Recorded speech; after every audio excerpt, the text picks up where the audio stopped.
Hi friends, my self doctor Shashi Boricha आपका मेरे channel पे बहुत बहुत स्वागत करती हूँ। आज मैं आपको एक कंडीशन एक्सप्लेन करूँगी जिसका नाम है calcified granuloma in the lungs. मैं आपको बताऊँगी कि ये क्या होता है, इसमें क्या क्या सिम्टम आते हैं, इसके कॉज क्या है और साथ ही साथ कुछ होम्योपैथिक मेडिसिन जो आप इस कंडीशन के लिए यूज़ कर सकते हैं।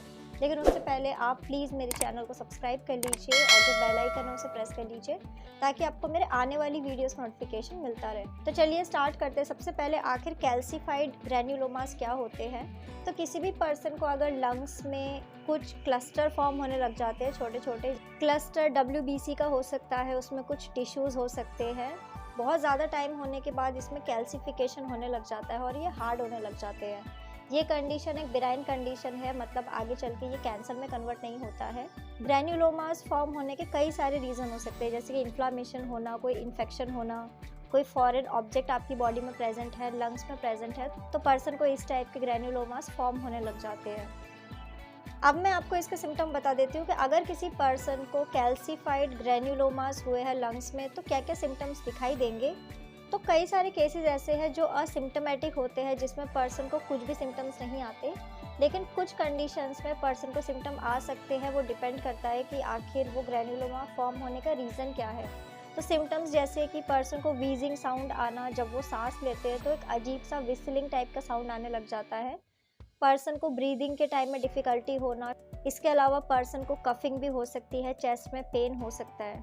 अब मैं आपको इसके कॉज बता देती हूँ कि आखिर क्या रीज़न है किसी पर्सन को कैल्सिफाइड ग्रैन्युलोमा लंग्स में फॉर्म होने का। तो इसका फर्स्ट इंपॉर्टेंट रीज़न है ट्यूबरकुलोसिस। अगर किसी पर्सन को पास्ट में TB का इन्फेक्शन हुआ था तो आगे चल के उनको लंग्स में कैल्सिफिकेशन हो सकता है।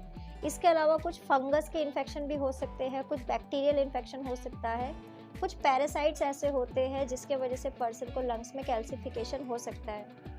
इसके अलावा और भी कई सारी बीमारियां भी है जिसके वजह से पर्सन को लंग्स में कैल्सिफिकेशन होता है, जैसे कि अगर किसी पर्सन को रियोमेटॉइड आर्थराइटिस है, इसके अलावा एस्पिरेशन निमोनिया हो चुका है पर्सन को, तब भी इस टाइप के सिम्टम्स आने लग जाते हैं। अब मैं आपको इसके रिस्पेक्ट बता देती हूँ कि आखिर कौन कौन से लोग हैं जो सबसे ज़्यादा रिस्क में रहते हैं, जिन्हें आगे चल के ये बीमारी हो सकती है।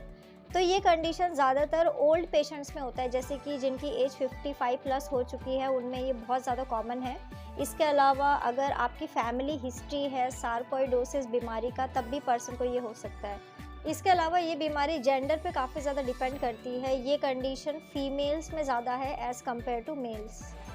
अब मैं आपको कुछ होम्योपैथिक मेडिसिन बता देती हूँ जो आप इस कंडीशन के लिए यूज़ कर सकते हैं। तो मेडिसिन जैसे कि आप सिलिशिया 30 मेडिसिन का यूज़ कर सकते हैं, आप बेरिलियम 30 मेडिसिन, या फिर आप कैलकेरिया आयोड 30 मेडिसिन का यूज़ कर सकते हैं। ये सारी की सारी मेडिसिन आपको 4 ड्रॉप दिन में 2 बार डायरेक्ट अपने टंग के ऊपर यूज़ करना होगा। सो फ्रेंड्स, ये था कैल्सिफाइड ग्रैन्युलोमास। मैंने आपको बताया कि ये क्या होता है, इसमें क्या क्या सिम्टम आते हैं, इसके कॉज क्या है, और साथ ही साथ कुछ होम्योपैथिक मेडिसिन जो आप इस कंडीशन के लिए यूज़ कर सकते हैं। तो अगर आप किसी भी कंडीशन के लिए मुझसे कंसल्ट करना चाहते हैं तो आप मुझे मेरे व्हाट्सअप नंबर पे मैसेज कर सकते हैं, मैं आपको रिप्लाई करूँगी।